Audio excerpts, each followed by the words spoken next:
बहुत बहुत धन्यवाद।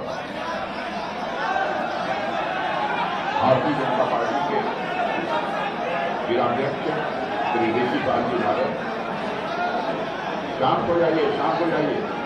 Doctor Vikas Agarwal, Hari Singh ji Dhillon, Shri Akash Pal ji, Shri Sudhir Chauhan ji, Chaudhary Virendra Singh ji, Sardar Gurendra Singh ji, Shri Narendra ji Dhariwal, Shri Rahul Chauhan, Shri Pauri Diwakar, doctor Sonam Singh, Shri Hem Singh R, Shri Shoorveer Singh ji, Shri Sameer Nagpal, Shri Surendra चिकरानी और इस संसद इस विधानसभा क्षेत्र के प्रत्याशी श्री देवेंद्र जी नागपाल।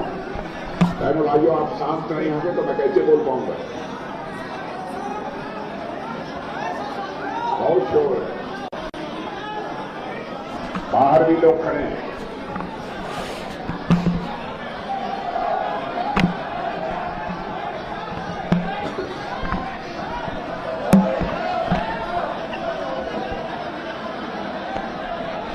मैं जानता हूं मौसम बहुत प्रतिकूल है, मौसम का मिजाज ठीक नहीं था। मैंने भाइयों, लेकिन आपके बीच में आया हूं तो इस मौसम का सीना चीर कर आप सबके बीच में आया हूं और यहां पर विचार व्यक्त करने के लिए आया हूं। आपके प्रत्याशी देवेंद्र नागपाल को मैं अच्छी तरह जानता हूं।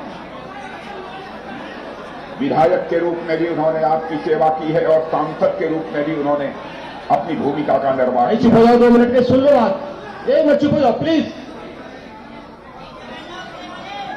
और भारतीय जनता पार्टी ने इस विधानसभा क्षेत्र के लिए बहुत सोच समझकर देवेंद्र नागपाल को आपका प्रत्याशी बनाया है। जिस तरीके का उमंग और उत्साह आप सबके अंदर मैं देख रहा हूं, मैं पूरी तरह से आश्वस्त हूं। देवेंद्र नागपाल को आप रिकॉर्ड मतों से विजय दिलाकर उत्तर प्रदेश की विधानसभा में भेजेंगे। बहनों भाइयों, लोकतंत्र आप जानते हैं कि सबसे बड़ा पर्व होता है और लोकतंत्र में सबसे बड़ा दान यदि कोई होता है तो मतदान होता है।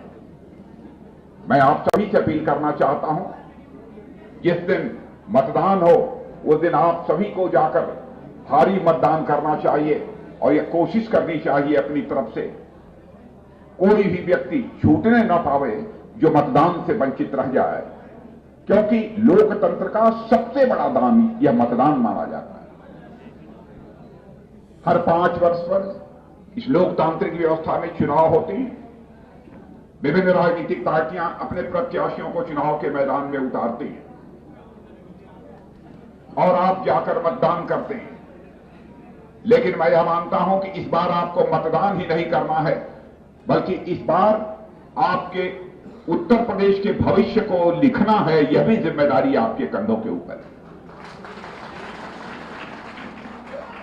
जहां तक उत्तर प्रदेश का सरकार का प्रश्न है, योगी आदित्यनाथ जी की सरकार को काम करते हुए 5 वर्षों तक लगातार आपने देखा है। दिल्ली में 7.5 वर्षों से मोदी जी के नेतृत्व में भारतीय जनता पार्टी के नेतृत्व की एनडीए सरकार को काम करते हुए आपने प्रत्यक्ष अपनी आंखों से देखा है। बहनों भाइयों, इसके पहले की समाजवादी पार्टी, बहुजन समाज पार्टी, कांग्रेस की सरकारों को भी आपने काम करते हुए देखा है। चाहे सपा की सरकार हो, बसपा की सरकार हो, कांग्रेस की सरकार हो, बराबर किसी न किसी मंत्री के ऊपर भ्रष्टाचार के गंभीर आरोप लगे। यहां तक कि इनके मंत्रियों को जेल की हवा खानी पड़ी है। लेकिन मैं दावे के साथ सीना ठोक कर कह सकता हूं, भारत ही नहीं दुनिया का कोई व्यक्ति उंगली उठाकर नहीं कह सकता कि भारतीय जनता पार्टी की सरकार में किसी मंत्री के दामन पर कोई भ्रष्टाचार की दाग लगी हुई है। यह हमारा चरित्र है। मैं आपको याद दिलाना चाहता हूं, राजीव गांधी जी भारत के प्रधानमंत्री थे। एक बार उन्होंने चिंता व्यक्त की, कहा क्या करें, मैं प्रधानमंत्री हूं, 100 पैसा मैं ऊपर से भेजता हूं लोगों के पास, लेकिन बड़ा मुश्किल 85 पैसा लोगों की जेबों तक पहुंच पाता है। और शेष सारा पैसा भ्रष्टाचार की भेंट चढ़ जाता है।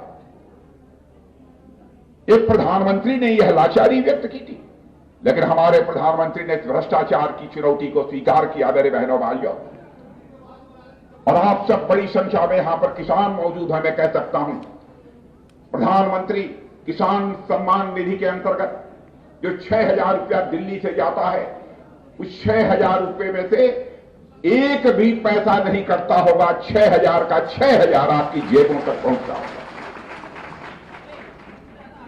व्यवस्था में परिवर्तन करके, सिस्टम में परिवर्तन लाकर भ्रष्टाचार पर अंकुश लगाया जा सकता है। लेकिन चाहे सपा की सरकार रही हो, बसपा की सरकार रही हो, कांग्रेस की सरकार रही हो, सिस्टम में बदलाव लाकर भ्रष्टाचार को रोकने की कोशिश जो उनके द्वारा की जानी चाहिए थी, बहनों भाइयों, इन लोगों ने भ्रष्टाचार को रोकने की अपनी तरफ से कोशिश नहीं की। समाजवादी पार्टी के शासनकाल को भी अच्छी तरह से देखा। जब भी चाहे सपा हो चाहे बसपा हो, इनकी सरकार आती है, भ्रष्टाचारियों के हौसले बुलंद हो जाते हैं। गुंडे, बदमाश, माफिया सरेआम सड़कों पर घूमते हैं, लोगों के अंदर दहशत पैदा करते हैं।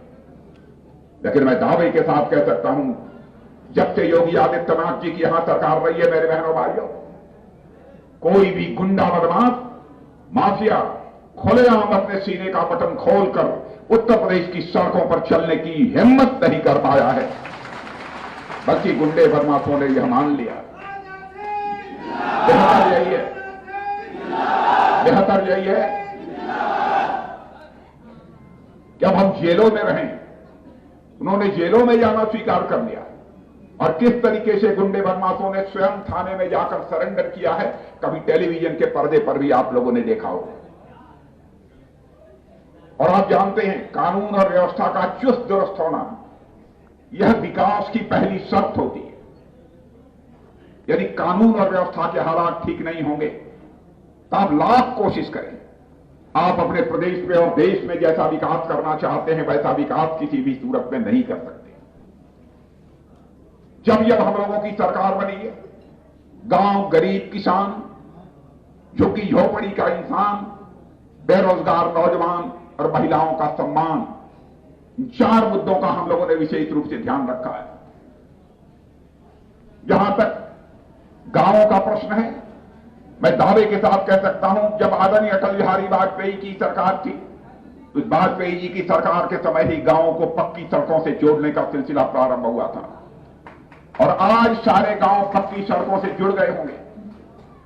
योगी जी ने यहां पर आने के बाद और हमारे मोदी जी प्रधानमंत्री ने जिस प्रकार का धन आवंटित किया है सभी राज्यों को, उसके कारण यह संभव हो पाया है कि आज ब्लॉक हेडक्वार्टर्स और तहसील हेडक्वार्टर्स भी 2 लेन पक्की सड़कों के द्वारा जोड़े जा रहे हैं।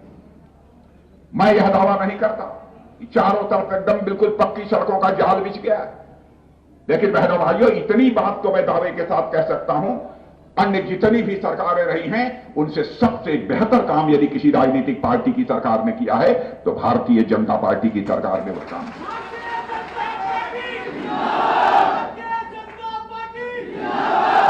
बराबर समाजवादी पार्टी और बहुजन समाज पार्टी, कांग्रेस की सरकारों ने जनता की आंखों में धूल झोंक कर राजनीति की है, लेकिन भारतीय जनता पार्टी जनता की आंखों में धूल झोंक कर राजनीति नहीं करती है, बल्कि जनता की आंखों में आंख डालकर राजनीति करती है। कैसी राजनीतिक पार्टी है?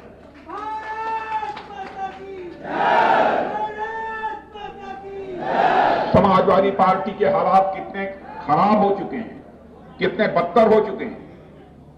अब वह लाल पोटली हाथ में लेकर घूम रहे हैं, लाल पोटली। बहनों भाइयों, जो डूबता होता है उसके लिए तो तिनके का ही सहारा काफी होता है। अब समाजवादी पार्टी भी इस बार के चुनाव में पूरी तरह से डूबने जा रही है, इसलिए अब उन्होंने लाल पोटली का सहारा ले लिया। ये हालात उनके हो गए। जहां मैंने आपके सामने यह बात की है गांव, गरीब, किसान की, मैं कुछ बातें आपके सामने रखना चाहता हूं कि हमारी सरकारों ने क्या किया। क्या यह सच नहीं है? पहली बार आजाद भारत के इतिहास में हमारे प्रधानमंत्री ने यह फैसला किया, लाख कोशिश करने के बाद भी हमारा किसान, उसको जितनी आमदनी होनी चाहिए उतनी आमदनी नहीं हो पा रही है, कुछ न कुछ सहारा दिया जाना चाहिए। इसलिए प्रधानमंत्री किसान सम्मान निधि के अंतर्गत 6,000 रुपया देना प्रारंभ किया। इस संभावना को नकारा नहीं जा सकता कि आगे यह बढ़ भी सकता। गांवों के हालात को सुधारने के लिए, किसानों को हालात को सुधारने के लिए, माताओं और बहनों के हालात को देखते हुए उन्होंने फैसला किया। गरीब परिवारों की माताएं बहनें, बहुत सारे मध्यम वर्गीय परिवारों की माताएं बहनें लकड़ी जलाकर, अंगीठी जलाकर खाना बनाती हैं, उनके आंखों से आंसू निकलता है। किसी सरकार ने चिंता नहीं की, चाहे सपा की सरकार रही हो, बसपा की सरकार रही हो, कांग्रेस की सरकार रही हो। पहली बार इसका दर्द यदि किसी के दिल में पैदा हुआ था, हमारे प्रधानमंत्री के दिल में दर्द पैदा हुआ। और उन्होंने कहा कि एलपीजी गैस सिलेंडर सभी परिवारों में पहुंचना चाहिए जहां पर कि एलपीजी गैस सिलेंडर नहीं है। मैं दावे के साथ कह सकता हूं, आप भी जो जितने लोग खड़े हैं जिनके घरों में पहले एलपीजी गैस सिलेंडर नहीं रहा होगा, आज उनको एलपीजी गैस सिलेंडर उनके घरों में पहुंच चुका होगा। कई तरीके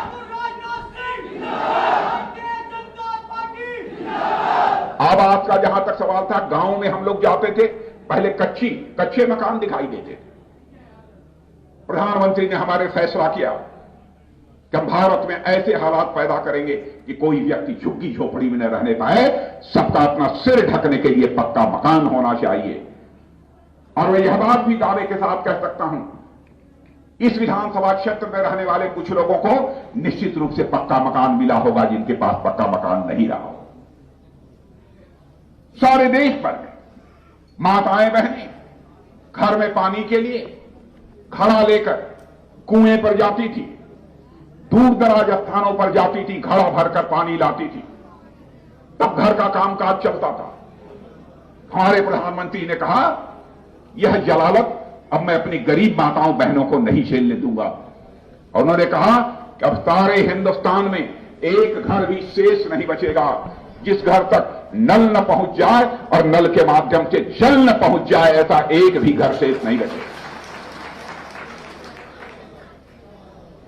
क्या यह सच नहीं है? हमारी सरकार यह व्यवस्था कर रही है, काफी हद तक किया है, और जहां बाकी है उसको हम करेंगे। एक भी घर ऐसा शेष नहीं बचेगा। यह सब सारी बड़ी बड़ी योजनाएं हमारी सरकार ने लागू की हैं बहनों भाई, लेकिन इन लोगों ने बराबर जनता को गुमराह करके जनता का समर्थन हासिल किया है, चाहे वह सपा हो, चाहे बसपा हो, सरकार हो, चाहे कांग्रेस हो, सबने समर्थन हासिल किया। मैं विकास के बारे में कह सकता हूं, उत्तर प्रदेश में भारतीय जनता पार्टी की सरकार आने के बाद विकास योगासन कर रहा है, विकास योगासन कर रहा है। जब होगा कानून का शासन तब करेगा विकास योगासन।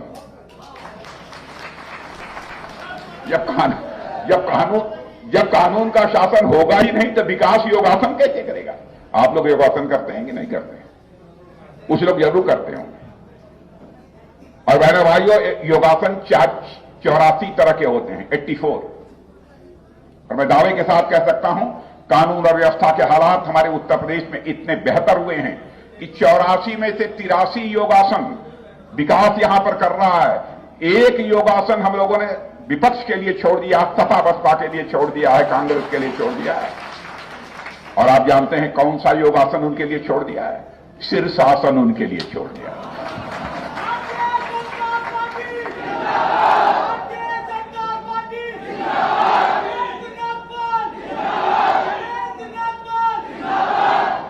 ये लोग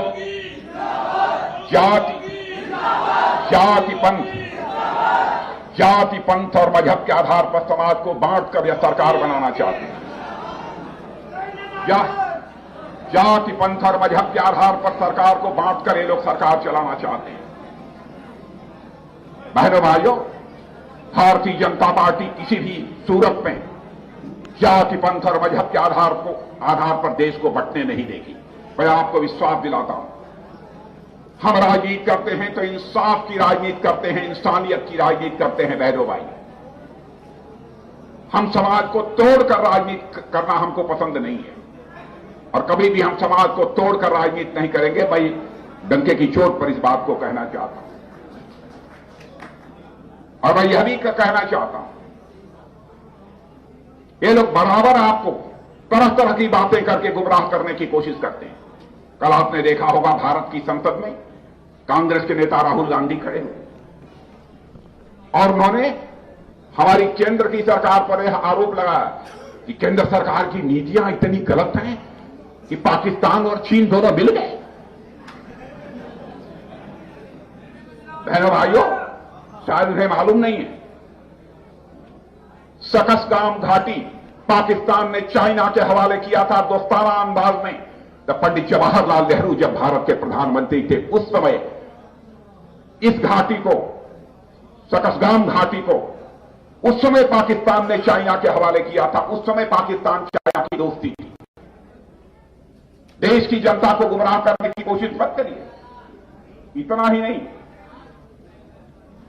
जब पाक कश्मीर में पीओके में काराकोरम हाईवे बना तो उस समय भी इस देश का कोई प्रधानमंत्री था तो श्रीमती इंदिरा गांधी थी। बहनों भाइयों, भारत की संसद में खड़े होकर देश की जनता को गुमराह नहीं किया जाना चाहिए।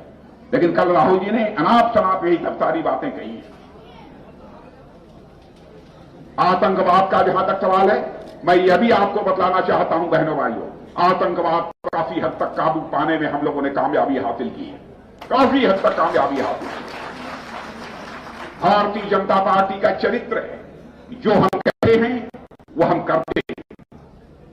मैं आपको याद दिलाना चाहता हूं, भारतीय जनसंघ के रूप में जब 1951 में हम लोगों की स्थापना हुई पार्टी की, तो उस समय हमारे नेता डॉक्टर श्यामा प्रसाद मुखर्जी कहा करते थे, जिस दिन हमारी सरकार बन जाएगी संसद के दोनों सदनों में हमको स्पष्ट बहुमत हासिल हो जाएगा। उस दिन जम्मू कश्मीर में धारा 370 लगी हुई है, जिसके तहत जम्मू कश्मीर को एक विशेषाधिकार प्राप्त है। हम उस विशेषाधिकार को समाप्त करेंगे और आपने देखा संसद में बहुमत मिलने के साथ ही चुटकी बजाकर हम लोगों ने धारा 370 को समाप्त कर दिया। हम लोगों ने कहा था कि पाकिस्तान हो, अफगानिस्तान हो, बांग्लादेश हो, भारत